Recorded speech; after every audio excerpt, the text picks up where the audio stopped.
mais um programa Fentech Brasil TV, diretamente do Rio de Janeiro, em comemoração aos 25 anos do Sintec Rio de Janeiro, Sindicato dos Técnicos Industriais do Estado do Rio de Janeiro, e aos 450 anos desta cidade maravilhosa. Nós temos a satisfação de receber em nossos estúdios a doutora Zilmara, que é advogada, presta assessoria a entidades sindicais e hoje ela vai estar falando para nós sobre as medidas provisórias 664, 665. Doutora Zilmara, é uma satisfação tê-la em nosso programa mais uma vez e as palavras são da senhora, os microfones, as câmaras estão à sua disposição. Obrigada, Wilson, e parabenizar o Sintec Rio de Janeiro, a Fentec, por uma iniciativa de trazer não só uma comemoração simbólica, mas uma reflexão de toda a sociedade, de todos que aqui tiveram a oportunidade de participar de um congresso de altíssimo nível, para discutir sobre os problemas como educação, como desenvolvimento de um país que tem que se fundamentar nos avanços tecnológicos. E num país onde nós estamos passando por um processo bem conturbado, onde temos que lutar pela defesa e a garantia dos direitos dos trabalhadores, onde a gente verifica que com essas medidas provisórias nós tivemos uma reforma previdenciária que ela foi pautada na reversão de direitos já garantidos, que já estavam em patamar constitucional. As duas portarias, elas trazem um conceito de, a título de coibir fraude, você faz uma retirada de direitos. A portaria 664, ela basicamente trata da questão da pensão por morte, da concessão da pensão por morte, auxílio-doença, trata de todo o conceito previdenciário do trabalhador. E trouxe medidas que, de fato, extinguem direitos. A exemplo da pensão por morte, hoje você tem que ter um caráter contributivo. Nós tínhamos no nosso ordenamento a necessidade exclusiva de não interposição de carência para recebimento de benefício de pensão por morte.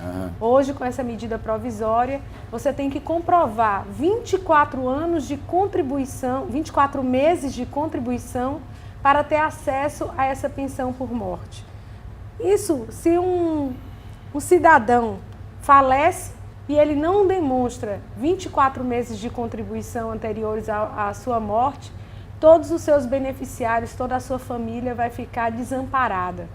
Então, é um caráter social que tem que ser preservado, a luta dos sindicatos por esse direito, ela deve ser constante e a gente tem certeza que dentro da Fentec, dentro do universo Sintec, essa bandeira será levantada e defendida até o último momento. Um outro grande retrocesso que nós temos é o retrocesso de que o auxílio-doença, para poder se caracterizar, vai poder ser feito por empresas prestadoras de serviços, ou seja, se terceirizou a perícia médica. A perícia médica, ela é estatal, porque ela vem acompanhada de um poder de polícia, de um poder fiscalizador do Estado, para poder dar garantias para o trabalhador. A partir do momento que se flexibiliza essa realização de perícias médicas por qualquer tipo de empresa, você vai ter aquele direito do trabalhador precarizado. Exato. O trabalhador ele vai ficar à margem de uma garantia de ser realizada essa perícia por um médico que passou em um concurso, que faz parte de um quadro estatal. E aí, Wilson, temos muito. Isso aí, para a sociedade como um todo, ela fere um princípio, que é o princípio da não possibilidade do retrocesso social. Todo o direito do trabalhador, quando estabelecido, ele ganha um patamar de direito constitucional. E não pode o legislador, a qualquer momento, retirar esses direitos que são de cunho social e fundamentais.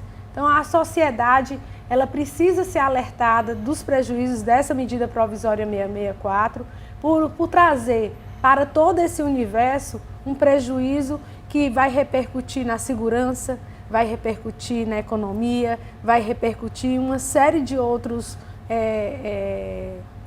em várias outras dimensões que vão fazer com que o nosso país, infelizmente, volte a patamares que a gente gostaria de já ter saído há muito tempo. Essas medidas provisórias, elas já estão em vigor. Seria bom dizer um pouquinho para o nosso público o que é a medida provisória e como é que ela entra em vigor, né, e depois até se transformar em lei, se for o caso.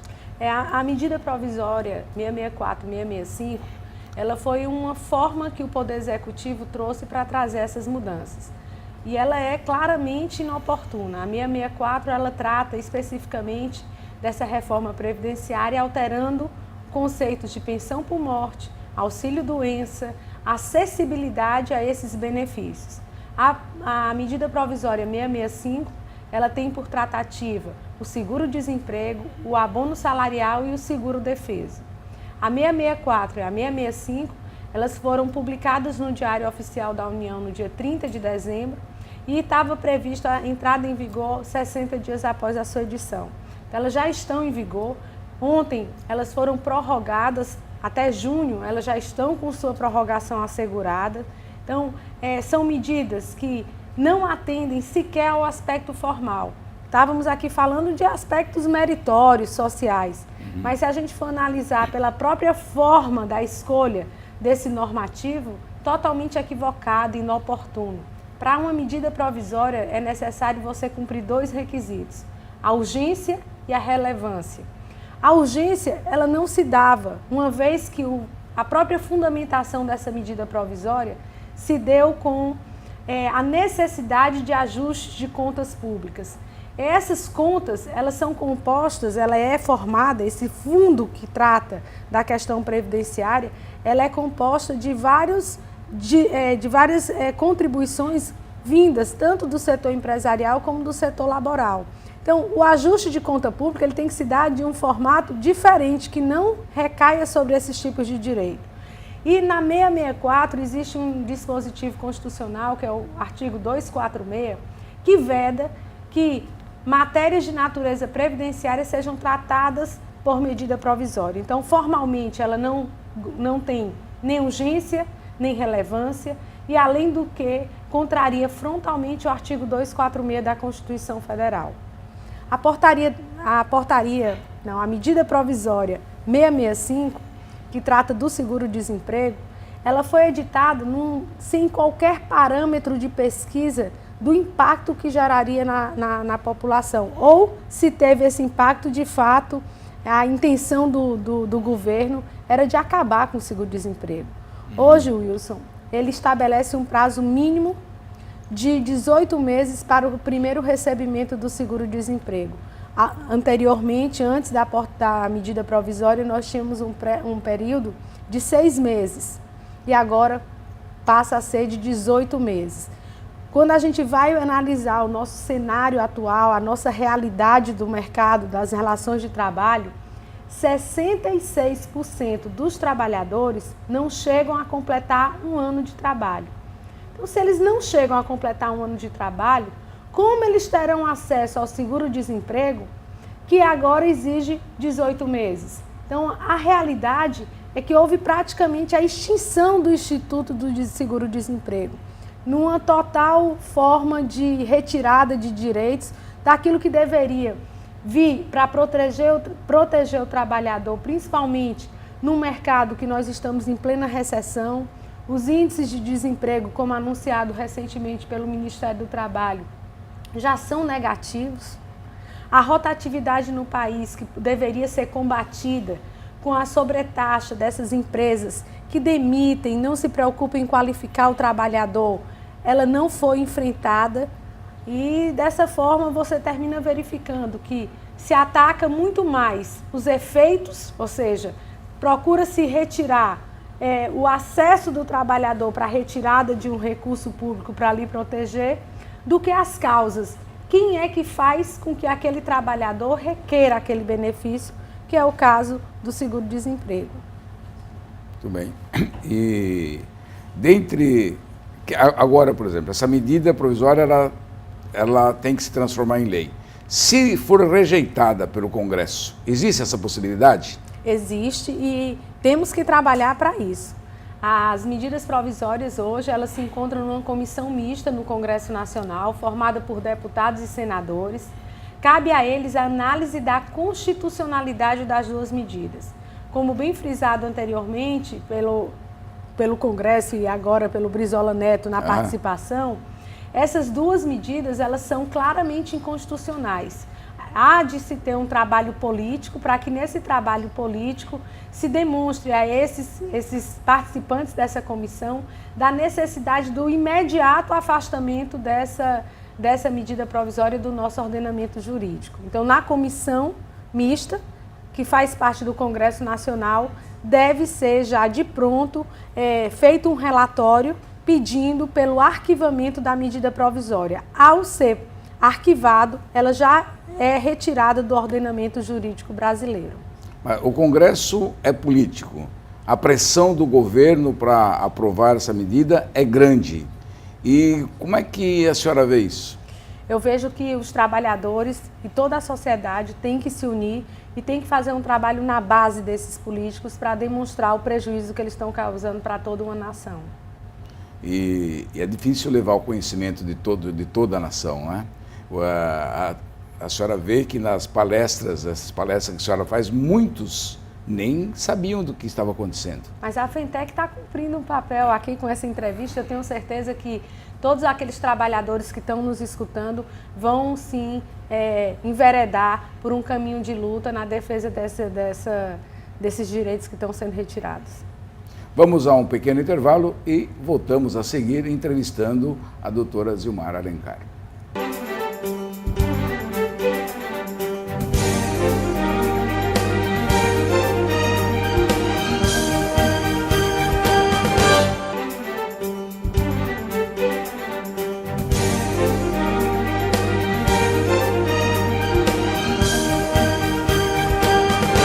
Olá, voltamos com o programa FENTEC Brasil TV e continuamos a entrevista com a doutora Zilmara Alencar.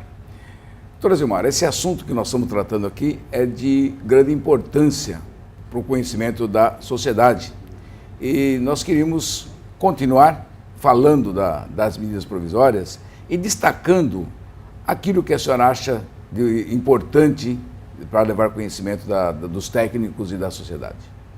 Sem dúvida, o movimento sindical e os técnicos industriais, eles não querem ver um país com contas desajustadas, com contas que estejam em déficit. Mas nós entendemos que essa construção ela deve ser precedida de um diálogo social, de uma construção partilhada. O que não ocorre quando uma medida provisória é editada, ela é feita de forma unilateral, impositiva. Então, o entendimento é da necessidade de afastamento dessas medidas provisórias para que, conjuntamente com a participação dos trabalhadores representados por suas entidades sindicais, possamos achar alternativas. Todos nós queremos um país forte, fortalecido, com bastante democracia e justiça social. Então, nós entendemos que vários outros dispositivos legais podem ser usados para este ajuste de contas tão necessário do governo. A exemplo, nós já temos na Constituição Federal o artigo 239, parágrafo 4º, que cria uma sobretaxa para aquelas empresas que estão acima da média da rotatividade. Então, aquelas empresas que respondem por 6,3%, 6,3% das empresas, Wilson, respondem por 60% de toda a rotatividade brasileira. Tá. Então, quando você consegue identificar esse universo de 6,3 empresas que geram esse ônus tão pesado de ser carregado para o Estado, e você sobretaxa, então aquela empresa que mais demite, ela tem que pagar uma taxa a mais, tendo em vista que aqueles trabalhadores recorrem daquele fundo para poder ter essa proteção social. Então, basta regulamentar o artigo 239, parágrafo 4º. Há também um dispositivo da CLT, que é o artigo 477, que fala que no ato da demissão de um empregado, necessita de assistência sindical somente aquele trabalhador que tem mais de um ano. Por que afastar aqueles que têm menos de um ano da assistência sindical? Muitas vezes é aquele mais desprotegido. Então, podemos também apresentar propostas de redução desse período, de uma regulamentação própria para essa assistência sindical, para sempre se fazer presente. Nós temos outra necessidade que também pode ser trabalhada nesse sentido, que é de você trazer para esse universo de sindical a fóruns permanentes de gestão contra a rotatividade. Fóruns em que sentido? Implementando qualificação, aquele trabalhador que está no ambiente de desemprego. A gente precisa, acima de tudo, de uma qualificação para que, fruto dessa qualificação, a gente migre de um conceito de recolocação para um conceito de trabalho decente, um trabalho que tenha seus resultados efetivos. Então, qual a justificativa que o governo fez para que soltasse essa medida provisória? A alegação era de que precisava fazer ajustes e que esses ajustes precisavam ser feitos de forma imediata, mas sem nenhum tipo de diálogo social, sem nenhum tipo de estatística. A gente chegou a participar, ainda no mês de janeiro, de reuniões com todos os ministros que participaram da edição dessa medida provisória, e naquele momento é que eles estavam solicitando os dados estatísticos. Então, foi num total assodamento, num total desconhecimento de causa que essa medida provisória saiu e, infelizmente, sinaliza para toda a sociedade que nós vamos passar por um período difícil e que cabe a cada trabalhador buscar de forma coletiva a sua representação sindical, a sua bandeira de luta, porque isso afeta não só aqueles trabalhadores diretamente citados nesses benefícios, mas a toda uma sociedade brasileira, porque a repercussão é ampla e absoluta. O que nós observamos é que fizeram uma conta de trás para frente. Quer dizer, precisamos de tantos milhões e nós vamos tirar do bolso do trabalhador. Perfeito. E não só, tira duplamente do bolso do trabalhador, porque as contas de amparo do seguro-desemprego não são oriundas de uma receita pública. Ela é oriunda de um PIS e de um PASEP que compõem um fundo que arca com o seguro-desemprego. E esse PIS e PASEP ele vem da relação de trabalho, ele não vem de um recurso público. Então ele está retirando duas vezes, ele vai continuar contribuindo por algo que ele nunca vai usufruir. É uma conta às avessas e perversa, muito perversa, de natureza perversa. Eu continuo contribuindo, mas eu sei que eu nunca vou utilizar. Pois é. Fala um pouquinho para nós do seguro-defeso e explicar um pouco o que é isso. Seguro-defeso é aquele valor que é pago para o pescador artesanal que ele é impedido de praticar as suas ações no período de defesa daquela determinada espécie marinha. O pescador artesanal é aquele que se utiliza apenas da sua jangada, que ele não é empregador, ele é aquele que é autônomo do mar. E no período para preservar determinadas espécies, nós temos esse seguro-defeso, que é para o pescador artesanal prover o seu próprio sustento e, a partir dali, proteger o meio ambiente de uma possível extinção daquele determinado recurso natural. Com a mexida que o governo faz no seguro-defeso, a título de evitar e combater fraudes, tendo em vista que vários pescadores estavam inscritos no seguro-defeso, mas que de fato não pescavam ou tinham mais de uma inscrição, algo que era necessário para o Estado sim fiscalizar e não retirar esse direito, com essa medida provisória 665, ela também ataca o meio ambiente. Aquele pescador que não tiver de onde tirar o seu sustento, lógico que ele vai para o mar e vai pescar mesmo num período onde aquela espécie esteja em plena reprodução. E aí não espantemos se um dia a gente for no Nordeste, na minha terra querida, tipo Ceará, e não encontrar mais uma lagosta. Porque aquele pescador, a título de sobrevivência, ele não vai respeitar, uma vez que ele não tem da onde tirar o sustento para si e para os seus filhos. Então é muito grave, Wilson. Essa medida provisória, ela mexe com a sociedade, ela mexe com aquele que está sentimentalmente abalado com a morte de um companheiro, de um pai de família. Ela mexe com a questão da segurança dos direitos, você a qualquer momento acha que pode perder aquele direito. Ela mexe com a proteção ambiental, ela mexe com a questão constitucional, porque se rasga uma Constituição, se é dita uma medida provisória, a troco de quê? Pois é. muito grave, muito grave. Mas vamos à luta, vamos trabalhar junto aos parlamentares que compõem a comissão. Eu entendo que isso é um alerta e talvez até uma forma de fazer com que o movimento sindical passe a protagonizar novamente todas essas ações em busca de uma sociedade mais justa e igualitária, sem dúvida. Fala um pouquinho desse projeto da terceirização. Acho que também é importante mostrar para a sociedade, para os técnicos aí, sobre esse projeto da terceirização que está prestes a ser aprovado. O projeto que estamos falando agora da terceirização é um PL 4330, né, o famoso 4330.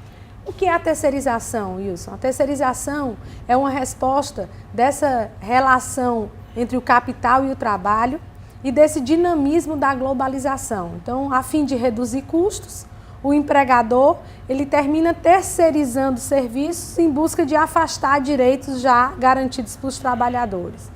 E a gente ficou numa lacuna absurda, sem qualquer tipo de regulamentação da terceirização. E isso vinha gerando uma série de acidentes de trabalho, de precarizações, até que o Superior Tribunal do Trabalho, o TST, edita a 331, que orienta a vedação da terceirização nas atividades fins, permitindo tão somente naquelas meio fruto de uma especialização. E hoje a gente tem esse normativo sendo por meio de precedentes, por meio de súmulas e orientações de tribunais de justiça.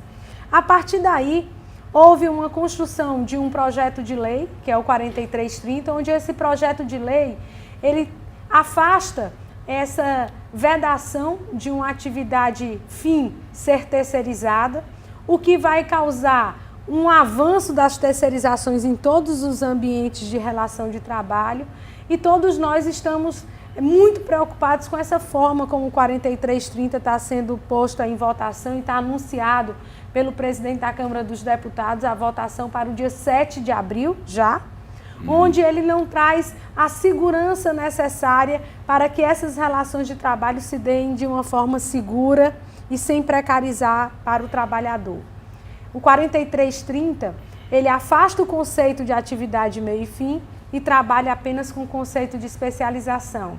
Ele introduz a responsabilidade subsidiária como regra, transformando-se em responsabilidade solidária quando o empregador não eleger bem a quem ele terceiriza os serviços e quando ele não vigiar aquele prestador de serviço de uma forma adequada. Esse projeto da terceirização, ele ataca muito a área industrial, porque hoje nós temos os técnicos industriais cumprindo um papel importante na sociedade e amanhã a gente pode ser substituído por mecanismos de terceirização, onde sequer os acordos e convenções coletivas celebrados pelos Sintecs Brasil serão de fato respeitados. Precisamos respeitar todos os avanços garantidos nas negociações coletivas. A representação sindical é um importante ponto que tem que ser enfrentado no 4330, mas que até agora a gente não está vendo esse enfrentamento. Temos que cuidar. O 4330 é preocupante e terá uma repercussão no mundo do trabalho de forma a trazer uma nova era. Então temos que cuidar. Muito bem. Estamos chegando ao final do programa. Eu gostaria que a senhora fizesse uma consideração sobre o evento que nós estamos participando aqui no Rio de Janeiro, a comemoração dos 25 anos e as palestras apresentadas. Fizesse aí uma consideração sobre isso. Fazendo analogia, né? Estamos na cidade maravilhosa, o evento foi maravilhoso e, ao contrário de todas as medidas provisórias, ele foi oportuno e relevante. Por que ele foi oportuno? Pega o Brasil numa situação onde nós estamos precisando de unir esforços, precisando de uma união sindical para coordenar movimentos. Nós estamos meio que num barco sem rumo, a gente vê aí o seguro defeso, mas a gente está sem pescador que esteja naquela sua jangada levando qual rumo que a gente vai levar. E muito, muito oportuno quando você traz pessoas que querem o bem do Brasil, que querem o bem do trabalhador, que estão acostumadas nessa negociação, que sabem como se comportar, como fazer com que aqueles políticos que de fato estão com a caneta na mão possam se sensibilizar diante dos eleitores que com certeza, Wilson, votaram numa esperança. A gente não pode perder a esperança. Então, esse seminário, esse congresso, para mim, ele foi oportuno, relevante e trouxe, acima de tudo, a esperança de que o movimento sindical possa, de vez, tomar o rumo desse país e fazer com que os políticos atentem que sem o trabalhador não há justiça social efetivada no país. Muito bem, queremos agradecer a participação da doutora Zilmara em mais um programa Fentec TV. Até a próxima, muito obrigado.